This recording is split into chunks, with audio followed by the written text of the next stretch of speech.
इलाहाबाद विश्वविद्यालय ने एक शताब्दी से अधिक समय से भारत के विश्वविद्यालयों में एक प्रतिष्ठित स्थान बनाए रखा है।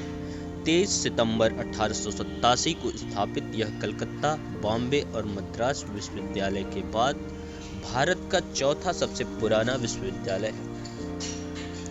इलाहाबाद में एक विशाल केंद्रीय महाविद्यालय की परिकल्पना का श्रेय, जो अंततः एक विश्वविद्यालय के रूप में विकसित हुआ, संयुक्त प्रांत के lieutenant governor sir William Muir को जाता है।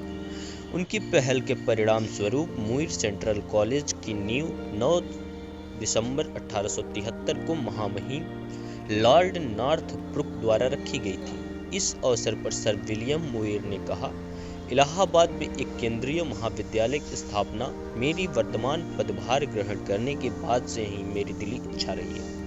यहाँ आने के कुछ ही समय बाद मैंने पाया कि इलाहाबाद में शिक्षा के बेहतर साधनों के लिए यहाँ के प्रमुख लोगों में प्रबल इच्छा थी, और स्वयं भी इसी दृढ़ विश्वास से प्रेरित होकर मैंने यहाँ आयोजित अपने पहले दरबार में उपस्थित लोगों से इस बात पर जोर दिया कि वे इस कार्य में योगदान देकर अपनी ईमानदारी और निष्ठा प्रदर्शित करें।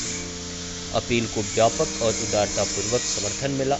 एक बड़ी राशि चंदे के रूप में जुटाई गई और 1869 में मुझे एक निवेदन प्रस्तुत किया गया, जिसमें यहाँ महाविद्यालय की स्थापना के लिए प्रार्थना की गई थी। 23 सितंबर 1887 को अधिनियम 18वीं पारित किया गया, जिसने इलाहाबाद विश्वविद्यालय की स्थापना की। कलकत्ता, बॉम्बे और मद्रास विश्वविद्यालयों की तरह इलाहाबाद विश्वविद्यालय ने भी डिग्री प्रदान करने वाले संस्थान के रूप में शुरुआत की। इसकी पहली प्रवेश परीक्षा मार्च 1889 में आयोजित की गई थी।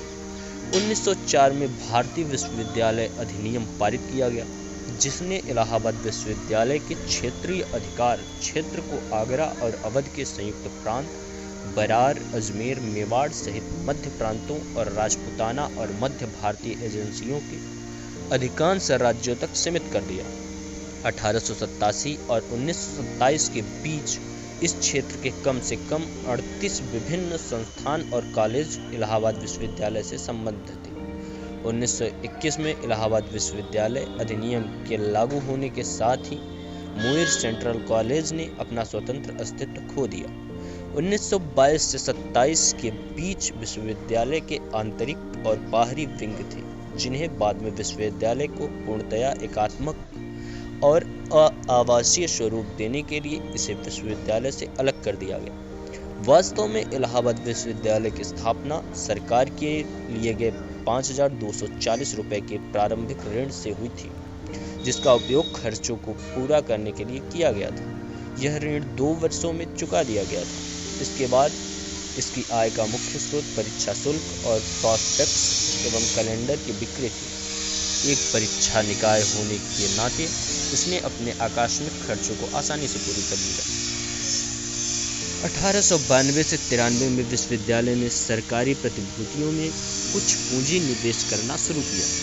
1899 में इसका आरक्षित कोष 34,000 रुपये था। इस प्रकार विश्वविद्यालय अब अपने स्वयं के भवन निर्माण करने की स्थिति में था। 1909 में पुस्तकालय, सीनेट भवन और विधि महाविद्यालय के लिए वर्तमान स्थल का चयन किया गया।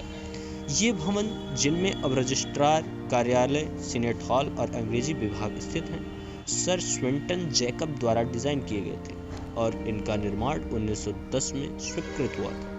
सीनेट भवन की नींव 17 जनवरी 1910 को कुलाधिपति सर जॉन हैवेट द्वारा रखी गई थी। सीनेट हॉल, विधि महाविद्यालय और पूर्व पुस्तकालय भवन का निर्माण 1910 में शुरू हुआ और 11,67,275 रुपए की लागत से 1915 में पूरा हुआ। 1915 में सरकार ने लगभग 7 लाख रुपए की लागत से विश्वविद्यालय के लिए इंडियन प्रेस की संपत्ति का अधिग्रहण करने का निर्णय लिया। इस संपत्ति में दर्शन शास्त्र विभाग, चिकित्सा या आधुनिक इतिहास विभाग की वर्तमान इमारतें और वे विशाल इमारतें शामिल थी, जिनमें पहले प्रॉक्टर कार्यालय, डाकघर और कुछ कमरे थे, जिनका उपयोग राजनीति विज्ञान, चिकित्सा, आधुनिक इतिहास, प्राचीन इतिहास और हिंदी विभाग करते थे। कुछ वर्ष पहले इस विशाल इमारत को ध्वस्त कर दिया गया था। इंडियन प्रेस की संपत्ति में नाट्यशाला के पीछे टाइलों की छत वाली एक इमारत, राजनीतिक विज्ञान विभाग के पास इसी प्रकार की एक इमारत और अंग्रेजी विभाग के पास एक और इमारत भी शामिल थी। इसमें से पहली 2 इमारतें अभी भी मौजूद हैं। तीसरी को हाल ही में ध्वस्त कर दिया गया था। 1911 से सीनेट हाउस परिसर और चैथम लाइन्स परिसर में कई नई इमारतें बन चुकी हैं। सीनेट हाउस परिसर में यूनियन हॉल, पुराना गेस्ट हाउस, वाणिज्य विभाग की इमारत, NSS भवन, प्राचीन इतिहास, संस्कृति और पुरातत्व विभाग, राजनीतिक विज्ञान विभाग, प्राच्य भाषा विभाग, हिंदी भवन, मनोविज्ञान विभाग, शिक्षा विभाग, भूगोल विभाग और नया पुस्तकालय भवन अपेक्षाकृत नए निर्माण है। इसी प्रकार मुइर कॉलेज परिसर में भी समय समय पर कई परिवर्तन और विस्तार किए गए।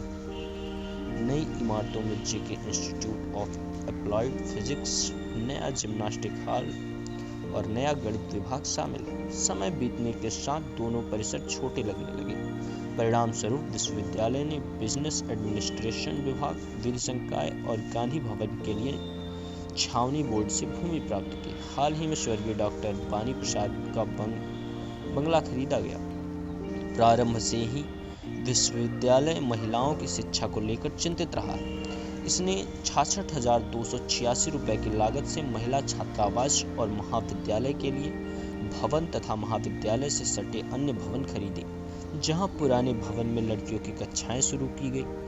वहीं सरोजनी नायडू और बाद में प्रियदर्शनी गर्ल्स हॉस्टल का निर्माण बोर्डिंग छात्राओं के लिए किया गया और हाल ही में शताब्दी गर्ल्स हॉस्टल का निर्माण अधिक बोर्डिंग छात्राओं को समायोजित करने के लिए किया गया। 1873 में मुइर सेंट्रल कॉलेज की स्थापना के बाद से ही दूर दराज से आने वाली छात्राओं को समायोजित करने के लिए निरंतर प्रयास किए गए। पूर्व में 2 बोर्डिंग हाउस थे, जिनमें से एक मलाका में जेल के पास बैरक में स्थित था, जहां अब स्वरूप रानी अस्पताल है। बाद में इस बोर्डिंग हाउस को लोथर कैसल के टाइल युक्त आउट हाउस में स्थानांतरित कर दिया गया, जहां महाविद्यालय की कक्षाएं लगती थी। अंततः इसे भरद्वाज आश्रम के पास एक बड़े फूस के बंगले में स्थानांतरित कर दिया गया। 1910 से 11 में मुइर हॉस्टल, अब अमरनाथ झा हॉस्टल का निर्माण हुआ। लॉ हॉस्टल, अब सर सुंदरलाल हॉस्टल 1914 से 15 में बनकर तैयार हुआ। पंडित गंगा नाथ झा हॉस्टल, जिसे पहले न्यू हॉस्टल कहा जाता था, 1928 में बनकर तैयार हुआ। हिंदू बोर्डिंग हाउस, जिसे अब लोकप्रिय रूप से हिंदू हॉस्टल कहा जाता है, जो पहले 2 विंग के बिना एक सीधी इमारत थी, का निर्माण भी 1902 से 22 के बीच में हुआ। लगभग इसी समय वर्तमान हॉलैंड हॉल के ऑक्सफोर्ड और कैम्ब्रिज कोर्ट अस्तित्व में आए। बाद में पीसी बनर्जी हॉस्टल, केबी यूनिवर्सिटी कॉलेज और डायमंड जुबली हॉस्टल का निर्माण हुआ।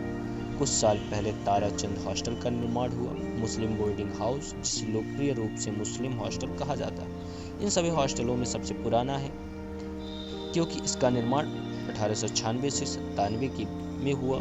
इस सहस्त्राब्दी वर्ष में इलाहाबाद विश्वविद्यालय 113 वर्ष से अधिक पूरे कर रहा है।